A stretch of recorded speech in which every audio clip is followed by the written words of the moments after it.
현대 물리학인 양자역학을 패러다임으로 발전해온 전인적 수기요법인 어플라이드 키네지올로지는 우리나라에서는 응용근 신경학이라고도 불립니다. AK는 미국의 카이로프락터인 조지 고아트에 의하여 시작되었는데, 근육의 과긴장은 대부분 근육의 약화를 동반하여 근육의 약화야말로 1차적인 문제라는 개념에 기초를 두었습니다. 이러한 초기의 관찰로부터 출발하여 AK는 인체 기능의 많은 측면들을 포괄하는 넓은 체계가 되었으며, 여기서 인체 기능의 많은 측면들이란 건강의 3요소로서 인체의 질병과 기능 이상, 통증 등을 야기하는 원인, 즉 구조적, 화학적, 정신적인 세 가지 측면을 말합니다. 건강의 3요소 중 구조적인 측면은 인체의 골반, 척추, 장기, 근육 등을 포함한 피지컬적인 요소를 뜻합니다. 화학적인 측면은 알레르기 증상, 영양, 만성 탈수 상태 등이 포함됩니다. 정신, 감정적 측면으로 대표적인 것은 스트레스와 심리학적 역전이 대표적입니다. 추간공의 5요소란 건강의 3요소의 원인을 신경계, 림프계, 혈관계, 뇌척수의 순환, 경락 에너지의 순환들의 문제점을 찾아내어 치료하는 대표적인 치료인자들을 5가지로 분류한 것입니다. AK가 양자역학을 패러다임으로 발전해왔다고 했는데, 고전 물리학인 뉴턴 물리학과 현대 물리학, 즉 양자 물리학의 차이를 우리 일상에서 이해하기 쉽게 설명드리면, 대략 1950년대에 사용했던 생활용품 같은 과학기술과 현대 일상에서 사용하고 있는 전자제품 등의 과학기술을 상상해 보시면 쉽게 그 차이를 이해하실 수 있습니다. 현대 생활에 사용되고 있는 스마트폰, TV 같은 제품들은 전자공학의 발전으로 빠르게 새로운 기능이 탑재되어 만들어지고 있습니다. 바로 전자공학이 양자물리학에서 비롯된 것입니다. 양자물리학을 배경으로 한 전자공학의 발전으로 현대사회는 예전 양자물리학 이전의 발전 속도와는 비교가 안 될 정도로 급속하게 발전되고 있습니다. 옛날에는 상상도 못할 화성 탐사나 우주여행, 우주선, GPS 등이 대표적인 예입니다. 이렇듯 현대사회는 현대물리학이라 불리는 양자물리학의 영향으로 과거와는 비교할 수 없을 만큼 비약적으로 발전하고 있습니다. AK에서는 우리 몸에 문제가 생기면 구조적인 균형과 정기적인 힘, 즉 생체 에너지는 기능을 상실해서 정상작용을 하지 못한다고 봅니다. 기능적으로 문제가 생기면 생명의 힘이라 할 수 있는 인체의 정기적인 에너지는 신경세포를 통해 자유롭게 흐르지 못하고 몸 안에서 흐르는 에너지가 막히게 됩니다. 중국 의학에 따르면 자유롭게 에너지가 흘러야 몸의 기능이 정상적으로 작동을 하게 된다고 합니다. 한방에서는 기혈이 막혔다고 표현을 하죠. 여기서 말하는 에너지는 전자공학의 전자파처럼 눈에 보이지는 않지만 실제로 과학적으로 증명되고 증명할 수 있는 생체 에너지입니다. 이러한 생체 에너지를 검사하는 검사 도구로서 AK에서는 근반응 검사라는 독특한 검사법을 사용합니다. 카이로프랙틱과 AK 공통점은 카이로프랙틱이나 AK 모두 홀리스틱 세라피, 전인적 요법으로서 정통의학적인 관점인 대증요법, 즉 병의 원인이 아닌 증상에 대해서 약물이나 그 외 치료를 실시하는 방법과 다르게 전인적으로 병과 증상의 원인을 찾아 치료하는 방법입니다. 쉽게 설명드리면, 만일 허리가 아플 때 대증요법은 허리 통증 부위를 중심으로 주사나 약물, 치료 등을 실시한다면, 전인적 요법에서는 허리가 아픈 원인을 허리 주변의 관절과 근육 등을 포함해 인체 전체적으로 원인을 분석하고 해결하는 방법이라고 보실 수 있겠습니다. 각각의 방법 둘 다 장단점이 있습니다. 전인적 요법 중에서도 카이로프랙틱은 인체의 관절, 척추를 주로 다룬다면 AK는 그 관점과 범위가 상당히 넓습니다. 흔히 카이로프랙틱은 아트로 표현하며 AK는 매직으로 표현하기도 합니다. 의사들은 환자를 검진할 때 특정 부위를 보거나 만지거나 두드려서 신체가 반응하는 것을 보고 그 환자에게 어떤 문제가 있는지를 알아봅니다. 이는 의사가 환자의 신체 언어를 읽고 진단하는 행위입니다. 환자의 많은 신체 언어 가운데 시시각각 다양하게 가장 많은 변화를 주는 것이 바로 우리 인체의 근육의 반응입니다. 긍정적인 것, 부정적인 것, 참인 것, 거짓인 것, 몸에 이로운 것, 해로운 것에 대해서 인체의 근육은 즉각적으로 정확하게 반응합니다. 금반응 검사에 숙련된 검사자는 금반응 검사의 락킹, 언락킹 반응을 통해서 우리 몸과 예, 아니요 와 같은 디지털적인 방식의 대화가 가능합니다. 근육은 인체의 중요한 커뮤니케이션 시스템으로 브레인, 스파이널 코드, 너브와 연결 정보를 처리합니다. 이는 근육의 힘, 머슬 파워가 아닌 신경계의 근육 조절 능력, 머슬 리스판스, 근육의 반응을 평가하는 것입니다. 다시 말해서 금반응 검사란 검사자가 주는 구심성 저항에 대해서 피검자의 뇌를 거친 피검자의 원심성 반응 속도를 비교 분석하는 것입니다. 이때 피검자의 근육이 즉각적으로 버티게 되면 근육이 잠겼다 하여 락킹이라 표현하며, 만약 피검자가 버티지 못하고 일시적으로 밀리게 되면 언락킹이라 표현합니다. 이를 피검자의 뇌와 디지털 커뮤니케이션을 한다고 할 수 있습니다. AKA 도수 금반응 검사에서 나타나는 근육 기능의 변화는 척수의 정각세포에 있는 운동신경원의 기능적인 변화와 관련이 있다고 합니다. 기능적인 변화란 어떤 기능적 신경세포에 작용하는 모든 항진성 입력, 긍정적인 자극과 억제성 입력, 부정적인 자극으로 정의할 수 있습니다. 근육 검사의 결과로는 강하다, 약하다 라는 말보다는 락킹, 언락킹 이란 말이 더 정확한 AK 용어입니다. 대부분의 의학적 진단 방법은 방사선 촬영, 생화학적 검사를 통해서 병적인 상태를 진단하는 것인데, 많은 사람들이 이러한 진단법으로 이상이 없다고 하는데도 만성 두통, 요통, 피로와 통증을 비롯하여 많은 건강상의 문제를 호소하고 있습니다. 인체가 병적인 상태는 아니지만 기능적으로 이상이 있는 통증이나 기능장애가 있을 때 일반적인 진단법으로 정확히 진단할 수 없을 때 AKA 금반응 검사를 이용하여 기능적인 상태를 분석 평가할 수 있습니다. 인체의 구조적인 기능 이상뿐 아니라 여러 것, 즉 화학적, 정신, 감정적인 요소의 기능적인 이상이 생길 수도 있습니다. 자가 면역 체계가 감염에 대항해서 이기지 못하거나 알레르기 반응을 극복하지 못하거나 소화기관의 기능이 떨어져서 흡수장애를 일으켜 영양 결핍을 초래하거나 효소의 생산과 사용이 잘 안 될 수도 있습니다. AK에서는 인체가 스스로를 유지하고 교정하는 기전을 가지고 있다고 전제합니다.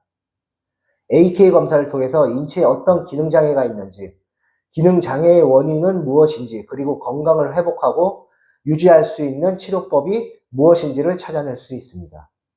AK 금반응 검사는 이러한 신체 언어를 통해서 우리 몸이 말하고자 하는 것을 즉각적으로 정확하게 알아내는 역할을 합니다. 네, AK 교육이나 이제 강의를 듣고 수료하신 분들 중 대부분은 이제 임상에서 AK를 제대로 활용하지 못하신 분들이 많은데, 그 이유는 AK가 워낙 방대한 전 세계 전인적 치료법들을 포함하고 있으며, 특히 이제 금반응 검사라는 AK만의 독특한 검사 체계를 제대로 이해하지 못하고 교육생들의 이제 연습 부족으로 객관적인 검사를 하지 못하기 때문입니다. 하지만 충분한 트레이닝을 한다면 누구나 임상에서 사용하고 응용하실 수가 있습니다.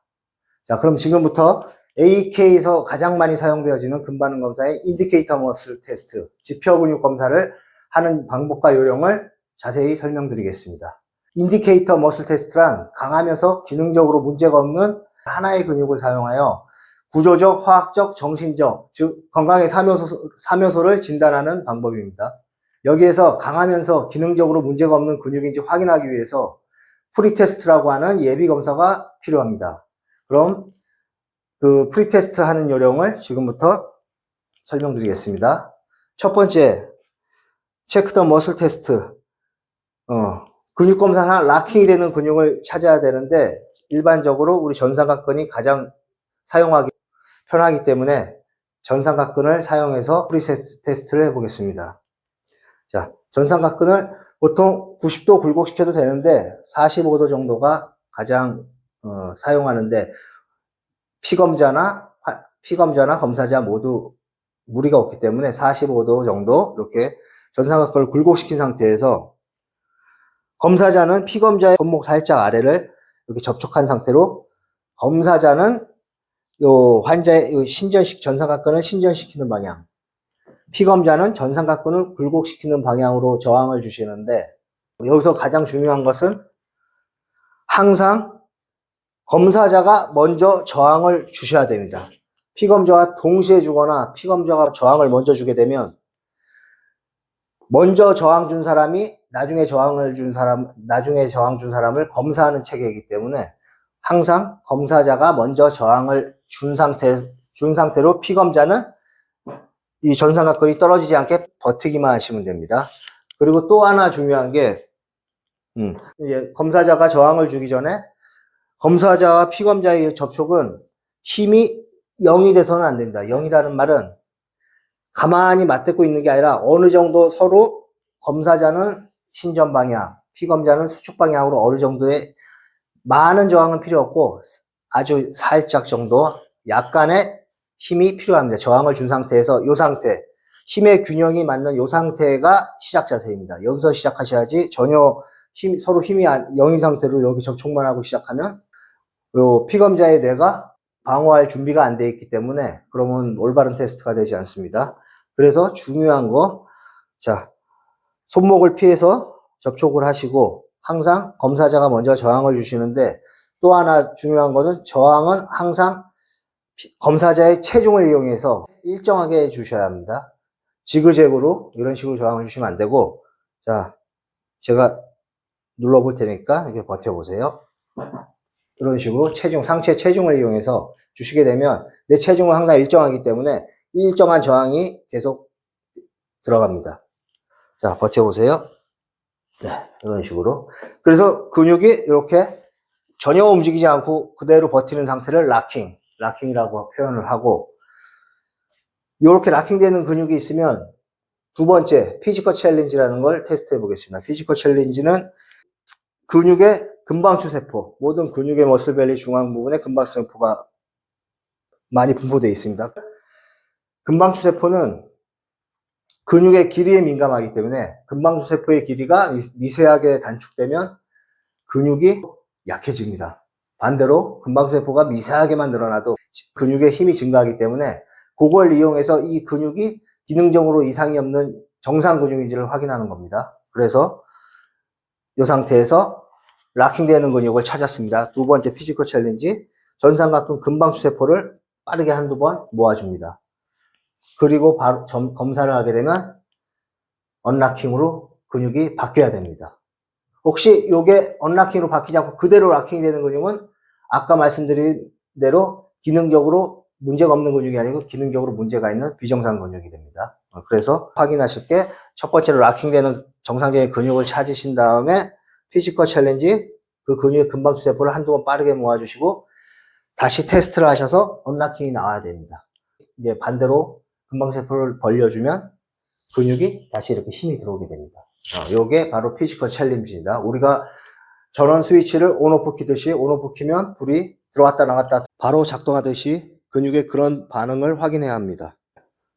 지표 근육 검사 시에는 항상 예비 테스트를 해야 합니다. 지표 근육이란 인디케이터, 말 그대로 가리키다, 나타내다라는 의미입니다. AK 검사 시 몸의 기능적 상태를 알려주는 지표라 생각하시면 되겠습니다. 자, 첫 번째 지표 근육, 첫 번째 락킹이 되는 강한 지표 근육을 찾습니다. 전삼각근을 이용하여 락킹이 됐습니다. 두 번째, 오토제닉 이니비션, 자가 억제시켰을 때 언락킹으로 바뀌어야 합니다. 강한 지표 근육을 락킹되는 강한 지표 근육을 오토제닉 이니비션 시켰을 때 이렇게 근육이 언락킹으로 바뀌어야 됩니다. 만약 이때 근육이 그대로 락킹이 되면 이 근육은 오버에너지, 한방에서 말하는 실증 상태입니다.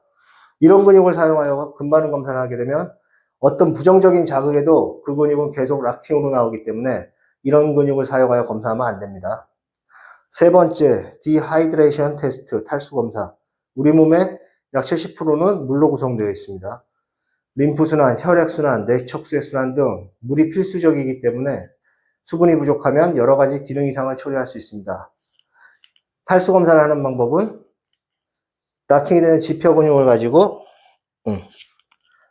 락킹이 됐습니다. 머리카락을 환자가 터치를 해도 되고 검사자가 터치를 해도 되고 이렇게 터치한 상태로 그대로 지표 근육을 다시 검사했을 때 이렇게 강한 지표 근육이 언락킹이 되면 만성 탈수 상태에 있는 겁니다. 그대로 손가락 머리카락 잡아. 피검자가 직접 머리카락을 터치해도 결과는 같습니다. 언락킹. 자, 물을 한 컵 마시고 재검사를 해보겠습니다.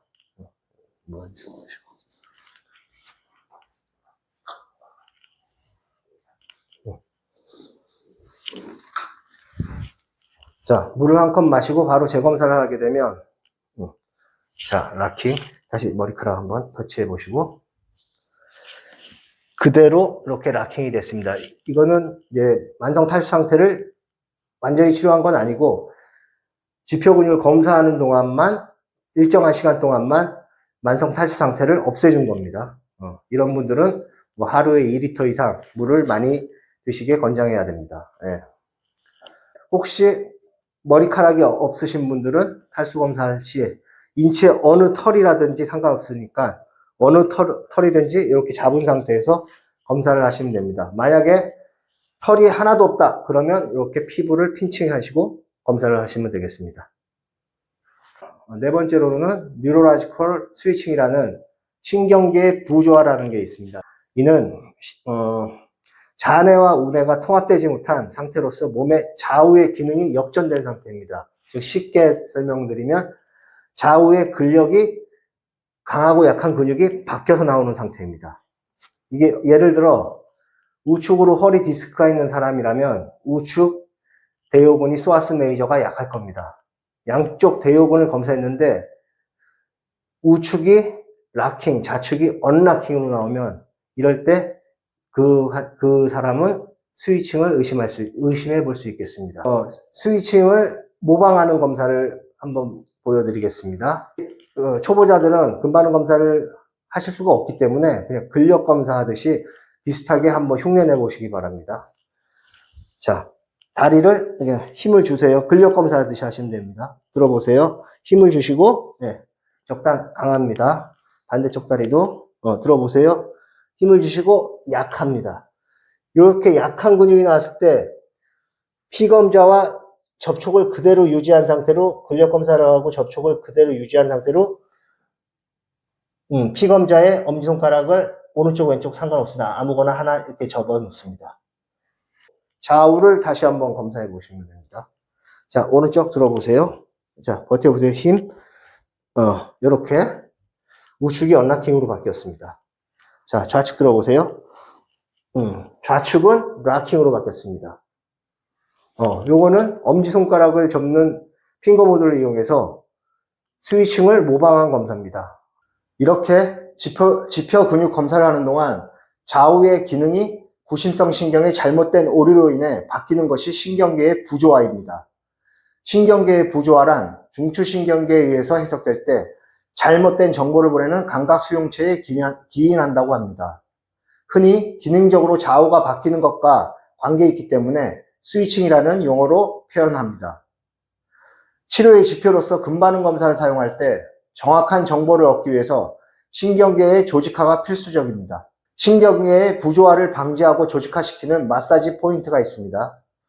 환자의 배꼽 주변과 흉골, 쇄골, 1번 늑골이 만나는 신장경락의 마지막 혈인 수부혈을 동시에 20초 정도 마사지합니다. 그리고 나서 배꼽 주변과 환자의 인중, 승장혈을 함께 20초 정도 마사지합니다. 이 방법으로 지표 근육 검사를 사용하여 정보를 얻을 때는 항상 스위칭을 방지하고 지표 근육 검사를 실시해야 합니다.